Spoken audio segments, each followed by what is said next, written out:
Central government நிறைய security force இருக்குது உங்களுக்கு வந்து பார்த்தோம் அப்படின்னா பார்டர் செக்யூரிட்டி ஃபோர்ஸ், எஸ்எஸ்எஃப், இந்த மாதிரி நிறைய வந்து பார்த்தோம் அப்படின்னா உங்களுக்கு அவைலபிளாக இருக்குது.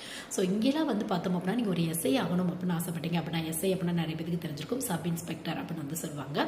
ஸோ எஸ்ஐ ஆகணும் அப்படின்னா நீங்கள் எழுத வேண்டிய எக்ஸாம் என்ன அப்படின்னு பார்த்தோம் அப்படின்னா, எஸ்எஸ்சிலேருந்து சிபிஓ எஸ்ஐ அப்படிங்கிற எக்ஸாம் வந்து கண்டக்ட் பண்ணுறாங்க. சிபிஓ அப்படின்னா சென்ட்ரல் போலீஸ் ஆர்கனைசேஷனோட எஸ்ஐ அப்படின்னு வந்து சொல்லுவாங்க. ஸோ கிட்டத்தட்ட ஒரு 5-6 செக்யூரிட்டி ஃபோர்ஸ் இருக்குது. ஸோ இதில் வந்து பார்த்தோம் அப்படின்னா நீங்கள் வந்து எஸ்ஐ ஆகிறதுக்கான வாய்ப்புகள் இருக்குது. எனி டிகிரி முடிச்சவங்க ட்ரை பண்ணலாம். ஏஜ் லிமிட் பொறுத்த வரையும் 21லேருந்து 26, 27 இந்த மாதிரி வச்சுருப்பாங்க. இது மட்டும் இல்லாமல் அவங்களோட கேட்டகரி பொறுத்து ரிலாக்ஸேஷன் கிடைக்கிறதுக்கான வாய்ப்புகள் இருக்குது.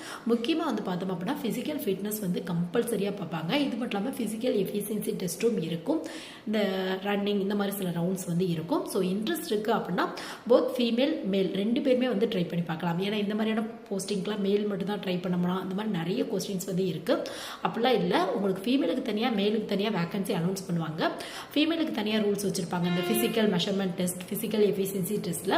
இதுவே வந்து மேலுக்கு தனியாக வச்சுருப்பாங்க. ஸோ உங்களோட கேட்டகரி பொறுத்து உங்களுக்கு வந்து பார்த்தோம் அப்படின்னா ஏஜ் லிமிட் இதெல்லாம் வந்து ரிலாக்ஸேஷன் கிடைக்கிறதுக்கான வாய்ப்புகள் இருக்குது. ஸோ இன்ட்ரெஸ்ட்டுக்கு செக்யூரிட்டி ஃபோர்ஸில், முக்கியமாக சென்ட்ரல் கவர்மெண்ட்டை பேஸ் பண்ண செக்யூரிட்டி ஃபோர்ஸில் எஸ்ஏ ஆகணும் அப்படின்னா கண்டிப்பாக இந்த மாதிரியான போஸ்டிங்லாம் ட்ரை பண்ணி பாருங்கள்.